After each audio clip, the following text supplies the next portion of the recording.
Există locuri care păstrează secrete atât de vechi și de întunecate, încât par să respire singure, ca și cum pereții ar fi absorbit fiecare strigăt, fiecare prezență și fiecare urmă de energie care a încercat cândva să scape. Și totuși, există oameni care aleg să se confrunte cu ceea ce alții evită cu orice preț. De această dată, investigatorul paranormal Nicolae, cunoscut în întreaga lume prin canonul său Seeker of Ghosts, pornește într-una dintre cele mai periculoase misiuni ale sale: realizarea unui ritual de alungare într-o casă despre care vecinii spun că este locuită de o entitate demonică ce prinde putere doar în întunericul complet. Pentru el nu este doar un alt caz, ci o confruntare directă cu ceva ce ar putea depăși chiar și experiența sa vastă. Din primul moment în care pășește în interior, aerul devine greu, apăsător, ca și cum ceva l-ar urmări din toate direcțiile. În ciuda atmosferei înfiorătoare, Nicolae continuă ritualul fără ezitare. Nu se oprește nici atunci când începe să audă lovituri din camere complet goale. Dar lucrurile devin cu adevărat terifiante în clipa în care entitatea pare să se trezească. Primul semn al furiei sale este mișcarea violentă a uneia dintre camerele lăsate de Nicolae să filmeze pe hol. Fără să fie atinsă, camera este zguduită cu o forță brutală, ca și cum o mână invizibilă ar încerca să o dărâme. El înaintează cu tămâia sigiliile și cuvintele ritualului, în timp ce ușile încep să se trântească una câte una în urma lui, ca și cum casa însăși ar fi vie și ar încerca să-l prindă.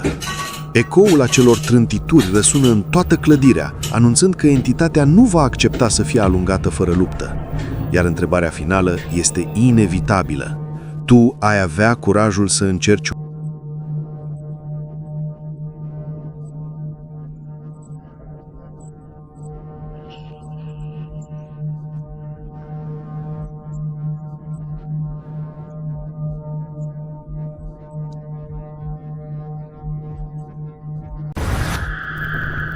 În acest videoclip, o cameră surprinde ceva cu adevărat ciudat în adâncul pădurii. Un utilizator de Reddit a filmat o furtună extrem de violentă, atât de puternică încât copacii erau rupți din rădăcină, creând o atmosferă apăsătoare și terifiantă. Tunetele răsunau constant, vântul sufla haotic, iar ploaia reducea vizibilitatea aproape complet. În anumite momente, fulgerele luminau pădurea și scoteau la iveală forme bizare, iar unii spectatori susțin că au observat siluete care nu păreau deloc umane. Într-un alt videoclip, un grup de tineri campați se întâlnește cu o femeie îmbrăcată complet în alb, aflată lângă un râu secat. Când aceștia se apropie și încearcă să vorbească cu ea, femeia scoate un țipăt ascuțit și inuman, provocând panică instantanee și determinându-i să fugă îngroziți. În ultimul caz, doi vânători surprind pe cameră o creatură uriașă care pândește în apropierea cortului lor. Silueta masivă se mișcă lent printre copaci înainte de a dispărea complet, lăsând în urmă doar frică, confuzie și întrebări fără răspuns.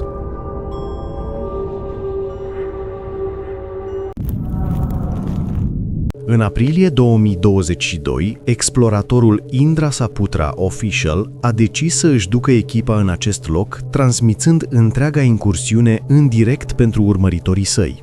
Înarmați doar cu lanterne și camere, s-au aventurat pe coridoarele întunecate ale unei clădiri care cu decenii în urmă fusese un centru comercial aglomerat. Conform relatărilor locale, aici ar fi avut loc ritualuri de magie neagră atât de intense, încât unii dintre participanți și-ar fi pierdut mințile, lăsându-și sufletele captive în acel loc.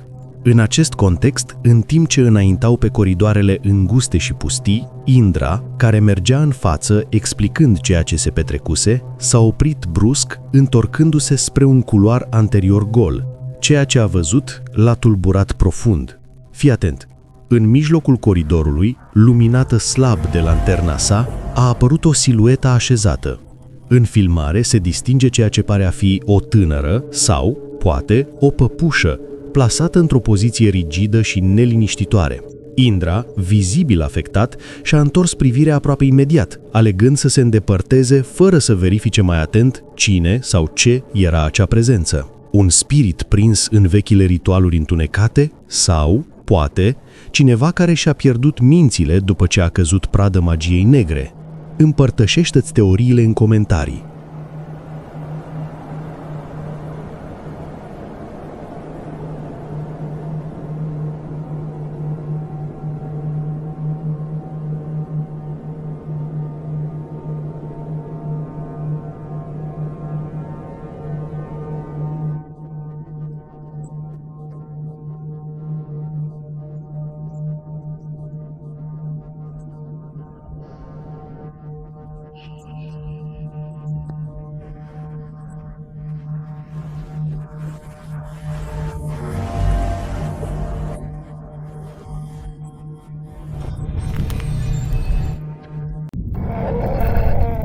Cazul a fost împărtășit de utilizatorul Nick456 pe Reddit, care a povestit că împreună cu un grup de prieteni a trăit un moment înfiorător în timp ce treceau pe lângă un parc închis publicului de câteva luni.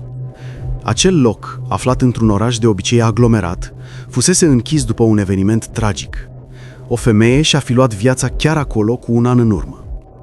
În timp ce treceau prin fața parcului, unul dintre prieteni a observat mișcare la leagăne.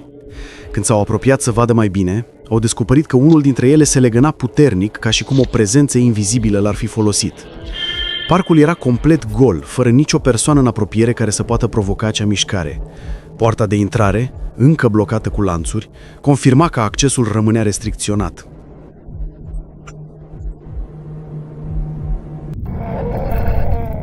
Un turist aventuros s-a aventurat într-o zonă împădurită fără să bănuiască faptul că urma să fie martorul unui lucru capabil să-i schimbe complet perspectiva asupra necunoscutului. Pe măsură ce înainta printre copaci, a început să simtă o presiune stranie, o senzație apăsătoare că este urmărit din mai multe direcții ale pădurii. Acea paranoia crescândă îl urmărea ca o umbră. "Spooky up here," a murmurat încercând să pară calm, însă instinctele nu îl înșelau. Când a ridicat camera spre locul din care simțea acea prezență, a descoperit ceva ce îi depășea cele mai negre temeri. La câțiva metri înălțime, sprijinită precar pe crengile groase ale unui copac, se afla o creatură de dimensiuni umane care urmărea fiecare mișcare a sa. Ființa nu semăna cu nimic cunoscut, nu era o pasăre de pradă, nici un primat din regiune, ci ceva complet străin și tulburător.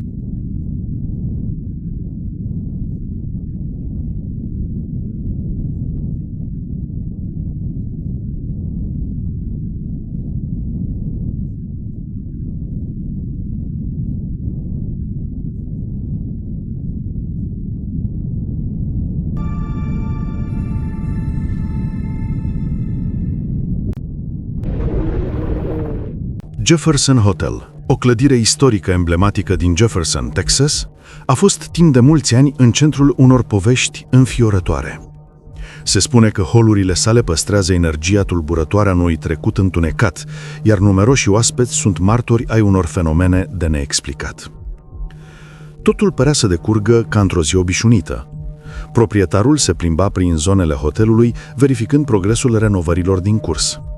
Însă, în timp ce traversa unul dintre cele mai vechi coridoare ale clădirii, ceva i-a atras atenția, lăsându-l nemișcat. Fără avertisment, liniștea a fost întreruptă de un sunet puternic, deoarece o ușă a început să se deschidă încet în fața lui, ca și cum o forță din interior ar fi împins-o în mod intenționat.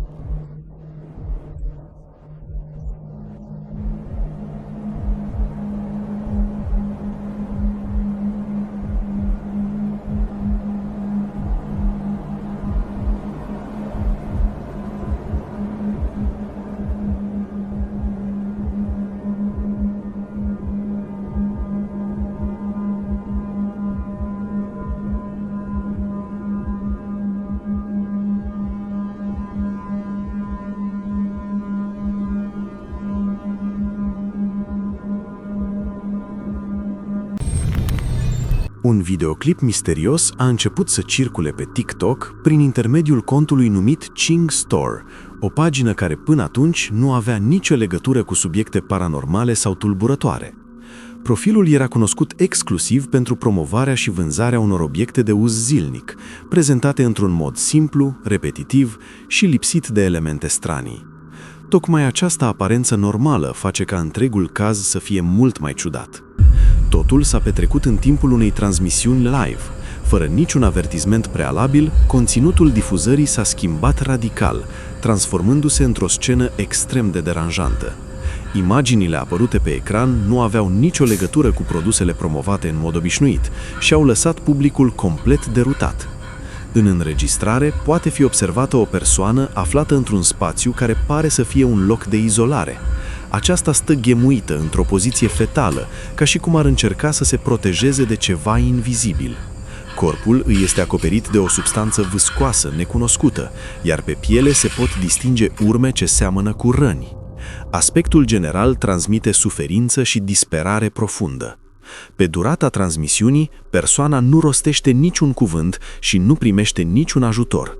Nu sunt oferite informații despre identitatea sa, despre locație sau despre circumstanțele în care a ajuns acolo.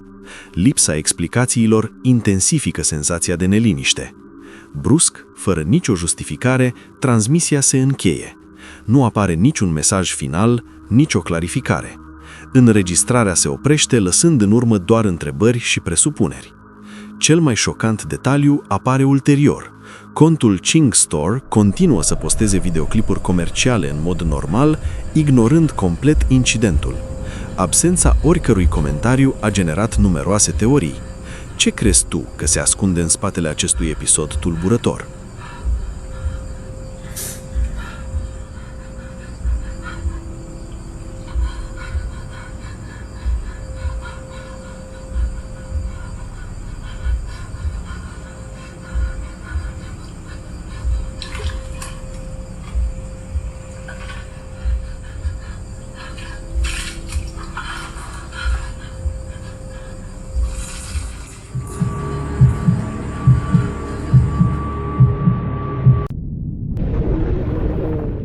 Următorul videoclip a fost distribuit de o mamă pe nume Kristen, care a rămas profund tulburată de ceea ce a surprins monitorul pentru bebeluși.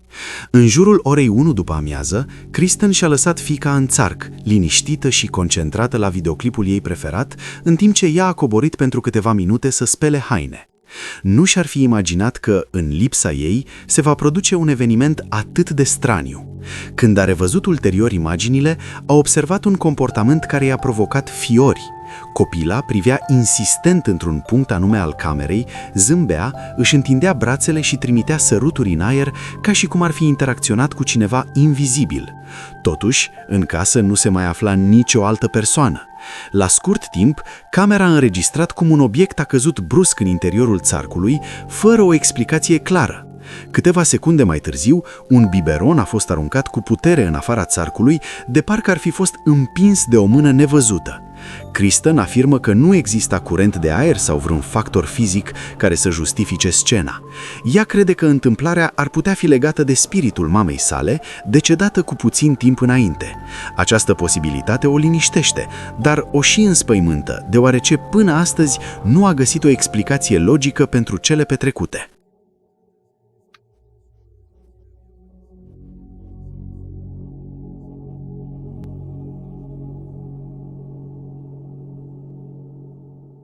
Pen that she was in when the bottle thing happened. So she was standing right here. The stem would have fallen about here. And as you can see, like directly in front of that on the other side is the toy bin where the bottle had landed. It landed about here. There's nothing around that the bottles could have come from, especially because like they landed straight down. So really no explanation. There's the monitor that caught it. O angajată a unei case de groază a trăit unul dintre cele mai tulburătoare episoade văzute vreodată de personal și vizitatori. În timpul unei zile obișnuite de lucru, în timp ce își îndeplinea rolul de a speria publicul cu scene și efecte programate, ceva inexplicabil a început să-i schimbe comportamentul. Ceea ce părea inițial o improvizație neobișnuită s-a transformat rapid într-un fenomen cu adevărat supranatural.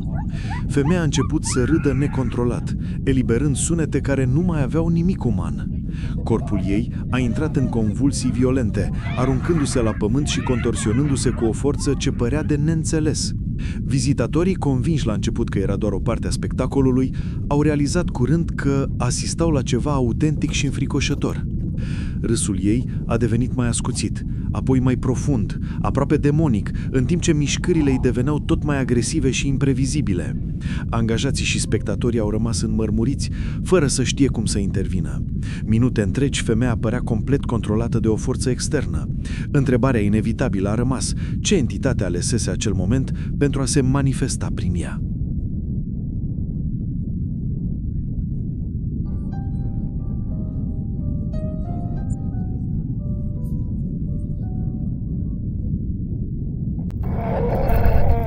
Noaptea poate fi o sursă de liniște pentru unii, însă pentru alții, precum Daddy Yo 910, devine scena unor întâmplări inexplicabile. Potrivit relatării sale de pe YouTube, o experiență tulburătoare l-a forțat să se confrunte cu necunoscutul într-o noapte care părea obișnuită. Totul a început când un sunet ciudat a răsunat ore întregi fără oprire în jurul casei sale. Un ecou neliniștitor pe care nu îl putea identifica și care în cele din urmă l-a determinat să iasă în curte pentru a afla ce se întâmplă. Atunci, ceea ce a văzut l-a lăsat complet împietrit. Privește!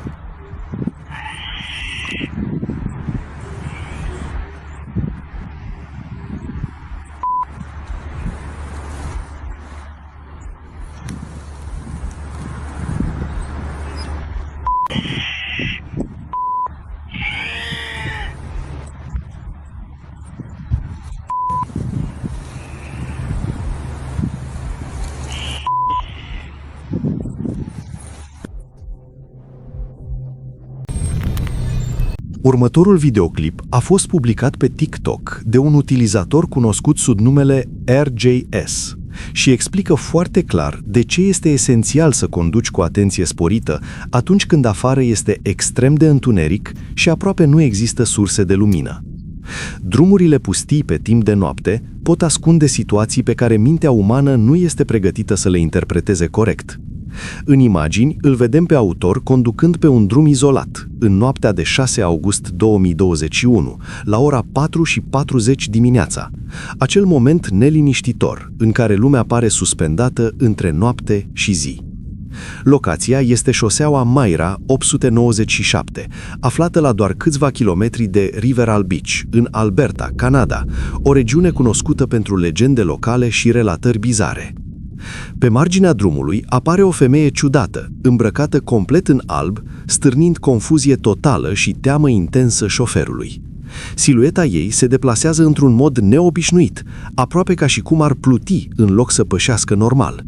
Cel care a filmat susține că femeia era complet singură în acel peisaj gol și apăsător. Pentru a se convinge că nu a fost o iluzie cauzată de oboseală, el a întors mașina și a trecut din nou pe același drum. De atunci, imaginea acelei femei nu îi mai părăsește gândurile. Incidentul continuă să-l urmărească, lăsând impresia unei experiențe blestemate. Unii cred că ar putea fi spiritul cuiva decedat acolo, condamnat să rătăcească veșnic.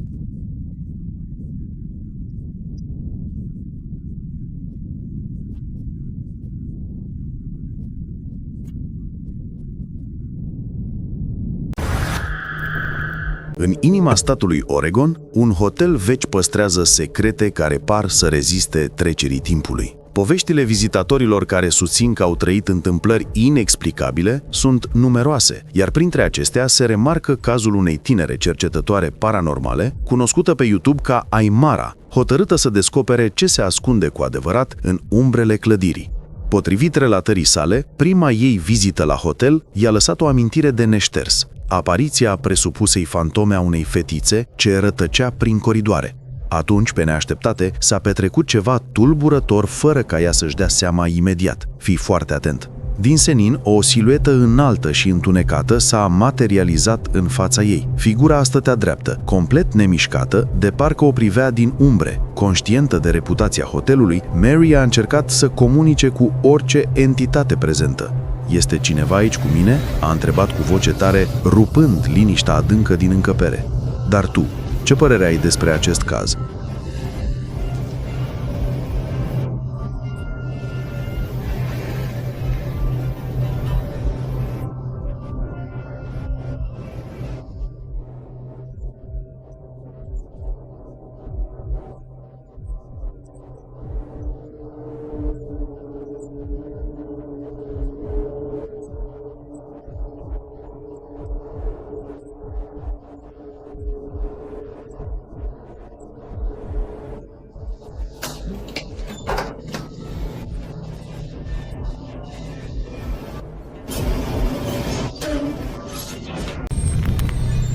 În timp ce un bărbat mergea pe un drum izolat din mijlocul unei păduri foarte întunecate și tăcute, departe de locuințe și de orice semn de viață, a simțit brusc fiori puternici și o teamă apăsătoare. Noaptea părea nemișcată, iar liniștea crea o tensiune greu de suportat. Deodată, în fața lui au apărut două siluete feminine îmbrăcate în roșu intens. Speriat, a început să filmeze scena. În înregistrare se observă clar cum cele două femei ies dintre tufișurile pădurii și traversează drumul chiar prin fața lui. Nu au vorbit și nu au reacționat la prezența sa.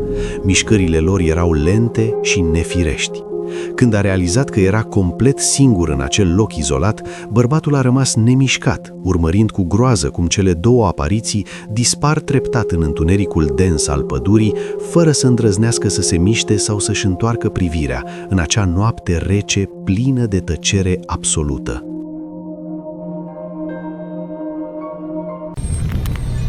Pe drumurile pustii și nesfârșite ale Rusiei, ceea ce pare obișnuit se poate transforma într-o ceva extraordinar într-o clipă. Acest caz, distribuit pe TikTok de utilizatorul mbengam237, documentează un fenomen care și astăzi rămâne un mister complet. Ceea ce părea o zi liniștită sub un cer senin s-a schimbat brusc într-o întâlnire cu ceva de neexplicat. Privește cu atenție. Dintr-o dată, cerul capătă o nuanță intensă de mov, ca și cum un val supranatural ar acoperi întregul peisaj. Câteva secunde mai târziu, o lumină de aceeași culoare traversează cerul. Însă cel mai straniu este modul în care se mișcă. Nu urmează o linie dreaptă, așa cum ar face o cometă, un avion sau o dronă. Din contră, se deplasează haotic, urcând și coborând brusc, desenând un traseu imposibil de prezis. Tu ce crezi că ar putea explica acest fenomen bizar? Spune-ne în comentarii.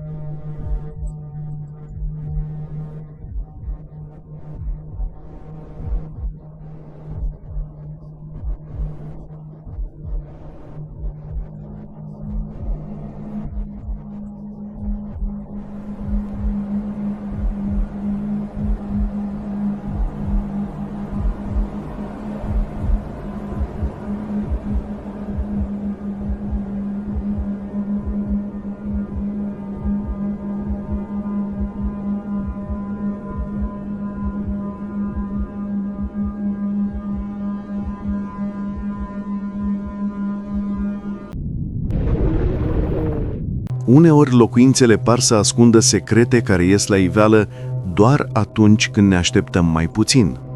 Așa s-a întâmplat cu Ivon, o femeie care în ianuarie 2018 a împărtășit pe YouTube o experiență ce a schimbat complet viața de zi cu zi. Potrivit spuselor ei, apartamentul era bântuit de un fel de poltergeist, iar liniștea obișnuită s-a transformat treptat într-un coșmar plin de fenomene ciudate și inexplicabile. Într-o seară, în timp ce Ivon se uita liniștită la televizor, un zgomot metalic din bucătărie a întrerupt calmul. Privește cu atenție. În imagini se vede clar cum unul dintre dulapuri se deschide singur. Ceva cade din interior, iar când pare că totul revine la normal, ușile se trântesc brusc, ca și cum o forță invizibilă ar fi intervenit. Dar tu ce crezi? Este posibil ca acest apartament să fie cu adevărat bântuit? Răspunsul îți aparține.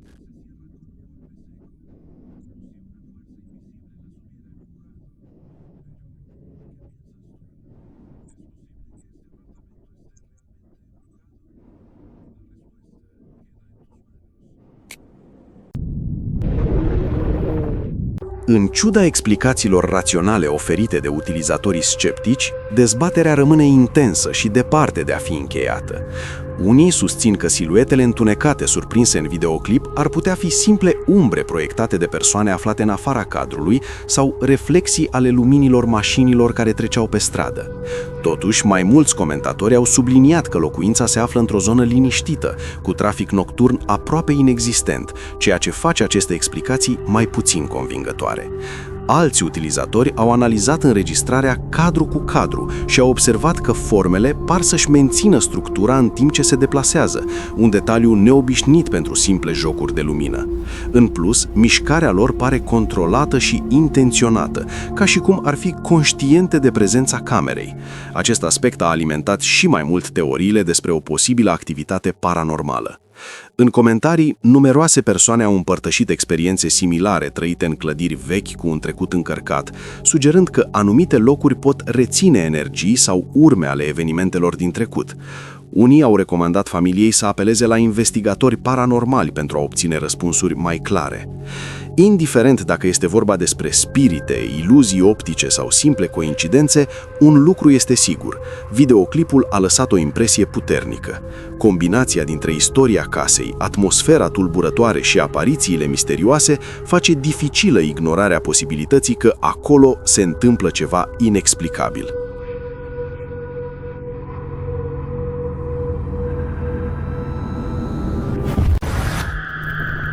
Ceea ce urmează să auzi se întâmplă chiar acum, în timp ce vorbesc, terorizând șoferii de pe autostrada M53 din Michigan, în special în zona apropiată de centrul orașului Detroit, în comitatul Macomb. Are loc ceva complet de neexplicat, lăsând autoritățile fără răspunsuri și localnicii la un pas de panică. Șoferii care traversează această rută raportează sunete extrem de înspăimântătoare ce răsună misterios de-a lungul a aproximativ 18.000 de mile de asfalt.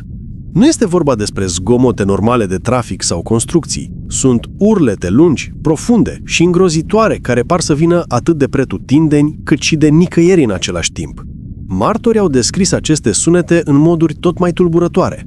Unii jură că par comunicări extraterestre, alții le compară cu cântăreți de operă care emit note imposibil de joase. Cei mai imaginativi susțin că seamănă cu cântecul unor balene uriașe ce vibrează sub șosea. Cel mai ciudat este că aceste plânsete supranaturale apar doar pe partea nordică a autostrăzii M53. Și aici intervine partea cu adevărat bizară. Se aud numai atunci când conduci pe banda din dreapta. Dacă treci pe banda din stânga, sunetul dispare complet, ca și cum n-ar fi existat niciodată. O reporteră a unui post local a decis să investigheze personal după ce sunetele au devenit virale pe rețelele sociale. În timpul transmisiunii sale în direct, a rămas profund șocată când gemetele înfiorătoare au început să lăsune în jurul ei, iar reacția ei autentică de teamă și uimire a fost surprinsă de cameră.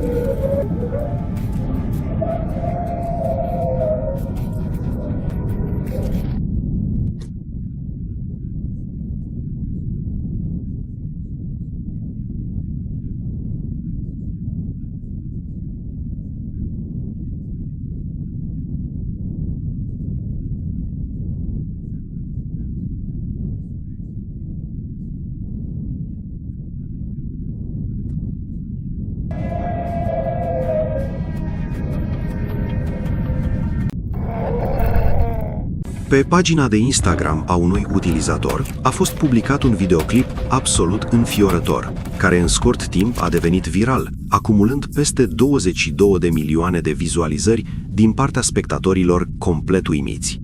Imaginile, surprinse de o cameră de supraveghere fixă, surprind un incident profund deranjant care s-ar fi petrecut într-un call center situat în Karachi, Pakistan, în timpul unui schimb normal de noapte.